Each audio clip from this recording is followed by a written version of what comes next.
Welcome to The Explainer. Sooner or later in your career, you're going to face a choice where the right path isn't clear at all. Today, we're putting together a practical guide to business ethics. Think of it as a moral compass to help you find your way when profit, principles, and people are all pulling in different directions. Let's just jump right in with a classic, right? Is it okay to steal to feed a starving family? I mean, on one hand, we all know stealing is wrong, but on the other, letting a family starve just feels morally wrong too. This tension, this pull between two really tough choices, that's the absolute heart of an ethical dilemma. And look, this isn't just some abstract puzzle. You run into this stuff all the time in the business world. These are those moments where the rules are kind of fuzzy, or they contradict each other, and you honestly have no idea what the outcome's going to be. So how do you even begin to untangle that? Well, you need a framework. You need a way to think through the problem so you're not just going with your gut. So let's explore a few really powerful philosophical lenses you can use to analyze pretty much any ethical problem that gets thrown at you. First up, there's the ethics of duty, or Kantianism. For someone thinking this way, certain actions, like, say, lying to a customer or hiding a flaw in a product, are just flat out wrong, period. It doesn't matter if it might lead to a better outcome, like making a big sale. The act itself is what's judged. But what if it's less about rigid rules? The virtue approach flips the script and looks inward. It asks a totally different question. What would a person of integrity do here? This is all about building up your character, honesty, courage, compassion, so that making the right choice becomes second nature. And finally, we can zoom way out. The common good approach says, hey, a business doesn't exist in a bubble. It makes us ask, how does our decision affect the entire community? Here, the goal isn't just about making money for ourselves. It's about contributing to the health of society as a whole. What's really interesting is that these different ways of looking at ethics, they all kind of point to one central massive conflict that every single business leader has to deal with. And it all boils down to one question. Who are you really serving? For a long time, the dominant idea, really pushed by economists like Milton Friedman, was crystal clear.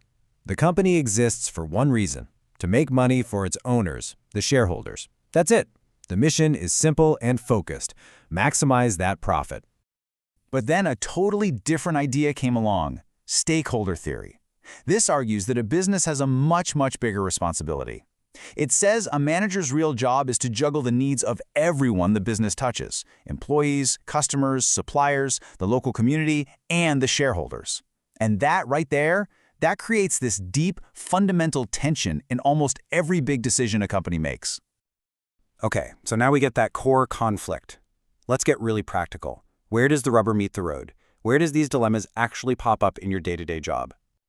Right, these things aren't just thought experiments. They come from very real pressures. Maybe it's a direct clash between your personal moral code and what your boss is telling you to do. Or maybe the company's goal of making a profit, say by selling a product that's popular but also harmful, goes against what's good for society. These are the flashpoints where ethics really get put to the test. So, we've covered the big ideas and the major conflicts. Now for the most important bit. What do you actually do? Let's build a playbook, a real toolkit you can use to go from seeing a problem to making a choice you can stand by. Think of this as a process to get you from that uh-oh gut feeling to a well-reasoned, defensible decision. First, you just map out everyone who's going to be affected. Then you test your options against your company's own values. After that, you commit to the path that best addresses the moral issue. And finally, and this is key, you actually do it and see it through. And this is so helpful because it helps us understand not just what we decide, but why. Kohlberg's model shows how our thinking evolves. A lot of us start at a really basic level, making choices just to avoid getting in trouble or to get a reward. Then we mature, and we start to conform to what our friends or society expect. But the highest level of moral reasoning is when we act based on our own deeply held universal principles, things like justice and basic human rights. So at the end of the day, it's not just about knowing the theories, it's about knowing yourself. These frameworks are your tools, for sure, but your character is the compass. So we'll leave you with this to chew on as you go out and build your own ethical playbook. What's the one principle you would never, ever compromise on?